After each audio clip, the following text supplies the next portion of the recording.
Basic మన pre interval scene ని మనం చాలా మంది ట్రాల్ చేస్తా వచ్చా అంటే మహేష్ బాబు గారి పరిగెత్తి సీన్.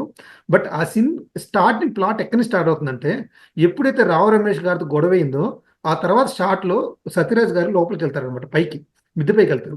మిద్దె పైకి వెళ్ళేటప్పుడు మీకు సన్ రైజ్ నుంచి ఒక షాట్ ఉంటుంది మెట్ల దగ్గర. అంటే అంతసేపు సత్యరాజ్ తో కవర్ అయిన మనుషులు కనపడతారు కానీ మనకు ఫస్ట్ టైం సత్యరాజ్ గారు సింగిల్ ఫ్రేమ్ లో కనపడతారు. ఆయన మెట్ల దగ్గర ఎక్కుతా ఉంటాడు అనమాట సింగిల్ ఫ్రేమ్ లో. అక్కడ కట్ చేస్తారు సీన్. అక్కడ కట్ చేసిన తర్వాత నెక్స్ట్ షాట్ వచ్చి మిద్ది పైన ఒకటే కూర్చుంటాడు రూమ్ లో. ఒకే రూమ్ లో కూర్చోంటే మహేష్ బాబు వెళ్ళి మాట్లాడతారు, నాన్న ఏమైందంటే అప్పుడు వాళ్ళు కరెక్ట్ చేసుకుంటారు అనమాట. అది సత్యరాజ్ గారు చేసే కరెక్టా కాదన్నట్టు మనకి ఆల్మోస్ట్ బొమ్మరిల్లు సినిమా క్లైమాక్స్ ని రిసెంబుల్ అవుతుంది అక్కడ. అది చేయబెట్టుకునేసి తప్పు చేస్తున్నా కరెక్ట్ చేస్తున్నా అనేది కరెక్ట్నెస్ వస్తుంది అనమాట.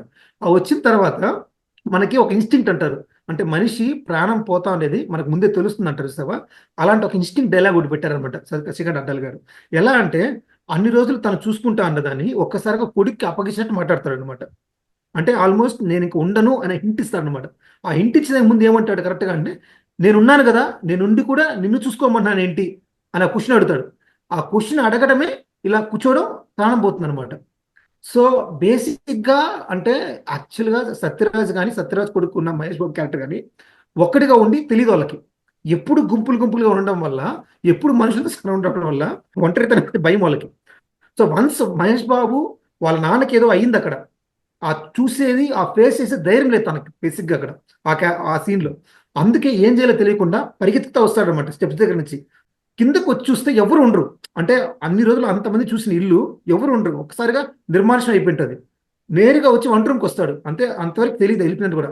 వెళ్తే వాళ్ళ అమ్మ ఉంటుంది, వాళ్ళ అమ్మ అంటానే మాట ఏం మాట్లాడుతుంది అంటే వాళ్ళ అమ్మ ఆమెలో మాడుకుంటుంది. ఎవరు లేకపోతే ఏం, మా ఆయన మాకున్నాడు కదా నేను చూసుకుంటాలే అంటాడు అనమాట. సో ఆల్రెడీ అతను ఏదో జరిగింది ఆ షాక్ లో ఉన్నాడు. వాళ్ళ అమ్మ మాట్లాడేది కూడా విన్నాడు అనమాట. మళ్ళీ తిరిగి పైకి పరిగెత్తి వెళ్తాడు. సో బేసిక్ గా మేబీ మనం ట్రాల్ చేసుకోవచ్చు అని చెప్పొచ్చు. బట్ అలాంటి ఒక సిచ్యువేషన్ ని, అలాంటి ఒక క్యారెక్టర్ తీసుకోలేకపోయింది. తను ఇన్ని రోజులు ప్రాణంగా అనుకున్న నాన్న తను ఎలా చనిపోయాడన్న విషయం కూడా తీసుకోలేకపోయాడు అనమాట. ఆ పర్టికులర్ సీన్ లో మహేష్ బాబు గారి యాక్టింగ్ అయితే నెక్స్ట్ లెవెల్ ఉంటుంది యాక్చువల్గా. మనం నేను ఒకటి సినిమాలో ఎట్లయితే హైస్తామో అలాంటి ఒక సీన్, మేబీ సినిమా అవుట్పుట్ వేరే విధంగా రావడం వల్ల ఆ సీన్ ఎలివేట్ అవ్వలేదు ఇంకా. అండ్ ఆ తర్వాత వచ్చి అంతసేపు మాట్లాడు ఫస్ట్ టైం వచ్చి చేయి పెట్టుకుని నాన్న ఒక మంచి మాట చెప్తున్నాను, ఒక మంచి మాట చెప్తున్నాను అనేసి మాట్లాడి అక్కడ బాధపడతారు అనమాట. నాకు ఇదైతే యాక్చువల్ ఫస్ట్ నేను కూడా అందరితో పాటు నవ్వినండి సినిమా థియేటర్లో.